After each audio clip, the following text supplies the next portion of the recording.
안타까운 상황이라고 할 수 있는데 그래서 제가 좀 찾아봤어요. 이게 어느 정도 지금 심각한지. 근데 지난해에는 이제 2살 아기가 열과 경련 증상으로 11곳 응급실에서 거부당해서 아이고. 결국엔 의식 불명에 빠지게 된 사례가 있었고요.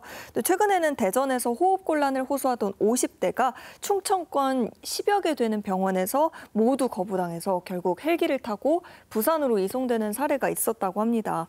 현재 환자를 이송할 병원을 찾는 데까지는 얼마나 좀 힘든 과정을 거치는 거죠? 언론 보도에 나온 것을 기준으로 말씀을 드려보면 지난 1년 반 동안 이제 소위 말하는 응급실 뺑뺑이라고 하는 것이 30% 이상 증가를 했다. 또 그리고 이송병원 선정을 하는데 거의 2시간 가까이 평균적으로 시간이 걸린다라고 하는 이제 이런 보도들을 봤습니다. 현장은 훨씬 더 어려운 상황이고요. 결국은 이제 119의 어떤 그 환자를 수용할 수 있는 병원을 찾는 그런 단계가 지금 현재는 너무나도 어려운 상황이고요. 특히 이제 소아라든지 산모 또 안과나 이비인후과 같은 어떤 특정 치료가 필요한 질환군에 있어서는 거주하고 있는 어떤 시도를 넘어서 다른 시도까지 이송하는 일이 너무나도 흔하게 일어나고 있습니다. 지금 현재의 문제를 해결하기 위해서 정말 지금 적극적으로 나서야 될 그럴 때라고 생각합니다.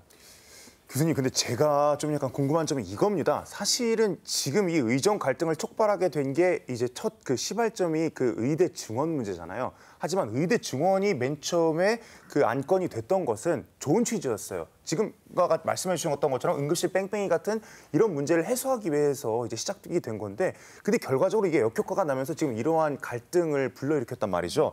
근데 의대 증원이 교수님이 보시기에는 이러한 현상들을 좀 해결할 수 있다고 보십니까?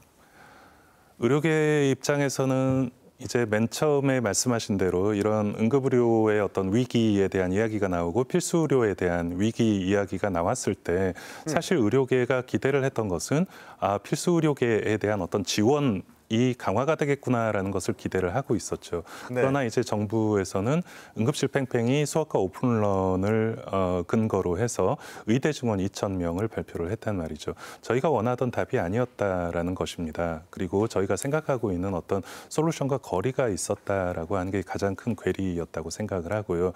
결국은 의대 증원을 통해서 응급실 팽팽이를 해결할 수 있을 것이냐? 사실은 전혀 그렇지 않다라고 저희는 생각을 하고 있습니다.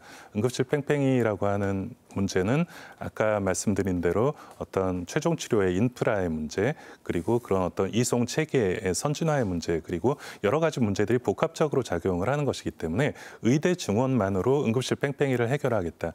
저는 절대로 해결되지 않을 거라고 생각을 합니다. 그렇다면 좀 마지막으로 현장에 있는 의료진은 어떤 좀 해결 방안이 필요하다고 생각하시는지도 좀 인사이트를 공유해 주시죠. 이전부터 이제 그런 필수 의료 분야에서 특히 이제 응급의료 분야에서 지속적으로 정부에 건의를 했던 것들이 있습니다. 이런 어떤 응급의료 체계를 발전시키고 문제들을 해결하기 위해서는 사실은 전제적인 조건들이 필요합니다. 그런 것들이 응급실 과밀화에 대한 해결 문제, 그리고 최종 치료에 대한 인프라뿐만이 아니라 지역의 취약 지역의 어떤 인프라 해결 문제, 그리고 그거보다 이제 더 크게 저희들이 현실적으로 받아들이고 있는 것은 응급처치를 함으로써 발생하는 법적인 위험성에 대한 어떤 리스크의 감소, 이런 것들이 기본적으로 해결되지 않고서는 사실은 이 문제는 한 발짝도 앞으로 나갈 수가 없다는 것이죠.